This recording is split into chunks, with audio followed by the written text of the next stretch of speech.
Otep à tous, bien-aimés frères et sœurs. Euh, Donald Trump ferme 10 ambassades dans le monde. Dans ces 10 ambassades, nous avons 5 ambassades en Afrique. Le monde compte plus de 193 pays. Sur 10, il y a 5 qui sont en Afrique. Ça veut dire qu'en fait, là, Donald Trump est en train de nous montrer le caractère raciste de sa politique. Vous allez me dire, mais toi, tu as voté pour Donald Trump. Oui, j'ai voté pour Donald Trump. Parce que j'ai pensé qu'il était mieux que Kamala Harris. Et je ne le regrette pas. C'est dommage qu'il soit aussi mauvais. Parce qu'il est raciste. Mais en tout cas, c'est le moindre mal. C'est comme ça que j'ai évolué. Parce que on ne choisit pas un président, on ne vote pas pour un président pour ses beaux yeux. Ou parce qu'il vous a donné 500 francs. Ou 2000, 10 000 francs CFA. Comme on fait en Afrique. On vote parce que ce président va préserver vos intérêts.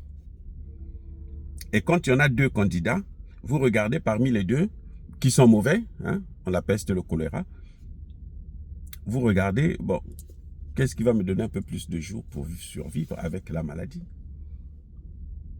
C'est Donald Trump que j'ai choisi.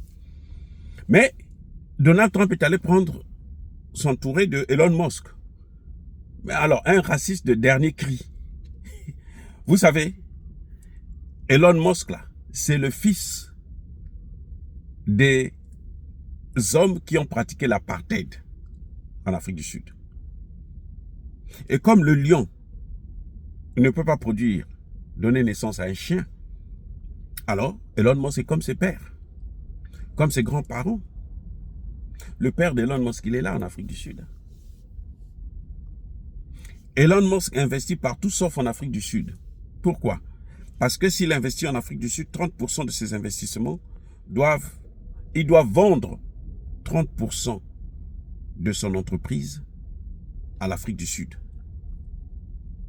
Et comme l'Afrique du Sud, ce sont les Noirs qui gouvernent maintenant, et que lui, il ne peut pas accepter que les Noirs puissent s'en sortir avec son argent, alors il préfère ne pas investir en Afrique du Sud. Le choix de Donald Trump des ambassades qu'il va fermer dans certains pays a aussi une connotation purement politique au niveau international. C'est qu'il est en train de répondre à la Chine et à la Russie, mais aussi à la France. Les amis, l'Érythrée est un conditionnel de la Russie. L'Érythrée, quand il s'agissait de voter contre la Russie dans la guerre en Ukraine, l'Érythrée a dit non.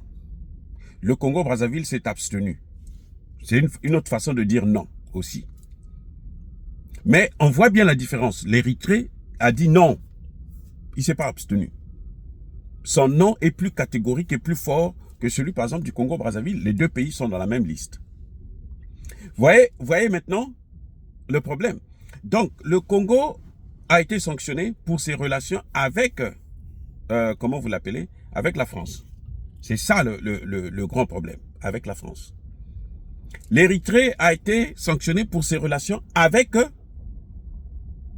la Russie. Pourquoi le Congo a été sanctionné pour ses relations avec la France? Parce que c'est la France qui soutient Kabila et que le Congo soutient Kabila et Kagame. Le dernier rempart de Kagame, là, c'est la France.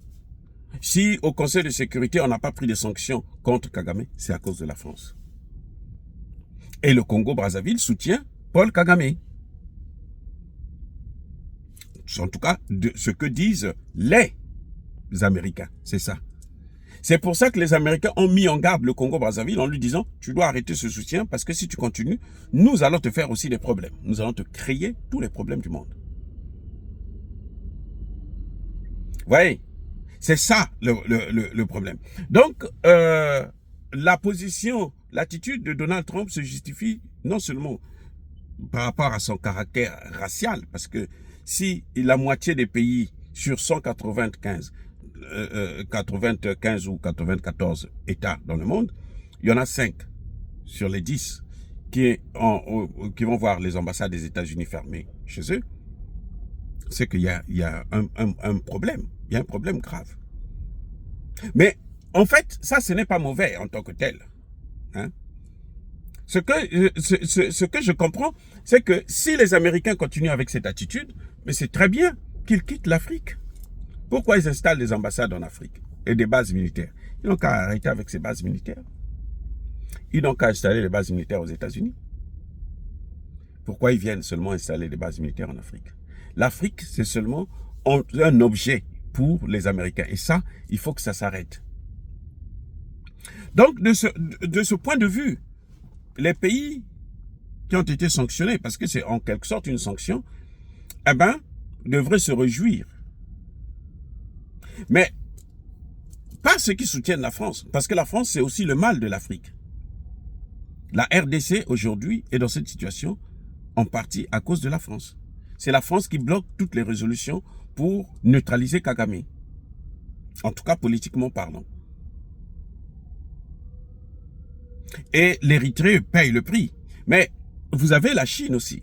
En fait, Donald Trump est en train de montrer la politique qu'il a décidée en disant que tous les pays qui ne vont pas soutenir le dollar, je vais les sanctionner. C'est ça qui est en train de venir là. On ne le dit pas, mais en fait, c'est ça qui est en train de venir. Parce que les pays qui ne soutiennent pas le dollar, ce sont les pays qui ont des relations avec des pays comme la Russie. Le Congo-Brazzaville est un pays à cheval. Il est avec les Français, il est avec les Russes. Il veut manger dans toutes les sauces. C'est un pic assiette. Vous comprenez? Parce que la France, c'est la France qui aide le Congo-Brazzaville à obtenir des prêts du FMI, des prêts qui ont détruit bien sûr le Congo. Et on est avec la Russie et la Chine parce qu'on se dit, oh bon, ils ont créé une nouvelle banque, ça sera une alternative, on peut se servir de ça. Voilà le grand problème que nous avons aujourd'hui. Et ça ne peut pas continuer comme ça. Il faudrait que les autorités congolaises puissent changer. Mais Donald Trump est en train de montrer là une image, mais alors très très sale de l'Amérique. Une image très très sale de l'Amérique. Autant nous sommes contents qu'il aide le Congo démocratique à retrouver la paix, à se débarrasser d'un grand génocidaire et criminel comme Paul Kagame, mais autant, eh ben, la finalité, c'est que Donald Trump, en fait, il est plus dangereux que les autres. Non, pas plus, mais aussi dangereux que les autres. Là, en ce moment, la RDC offre beaucoup d'intérêt. Alors, il faut soutenir la RDC, il faut être avec la RDC. Mais pour combien de temps? C'est vrai que les matières premières sont là pour très longtemps encore. Et ça ne fait que commencer. Alors, on peut soutenir. Mais on voit très bien que la politique de Donald Trump, c'est une politique d'intérêt. Ils s'en fichent de l'être humain. Ils s'en fichent de l'être humain. C'est une politique raciste. C'est une politique qui est orientée par rapport à la politique qu'il mène de guerre commerciale et la politique qu'il mène pour sauver le dollar.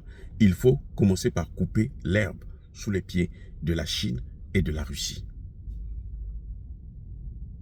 La France, on tape sur la France parce que la France l'empêche d'aller de signer des accords avec l'Ukraine.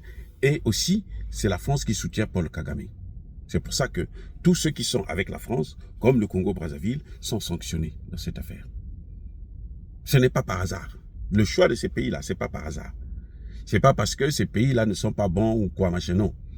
Mais c'est très bien, d'ailleurs. J'espère que le Congo-Brazzaville va tirer des leçons pour qu'il puisse mener une autre politique, hein, s'éloigner de la France, parce que la France, c'est le malheur. Chaque fois que vous vous accrochez à la France, vous savez que vous êtes perdu.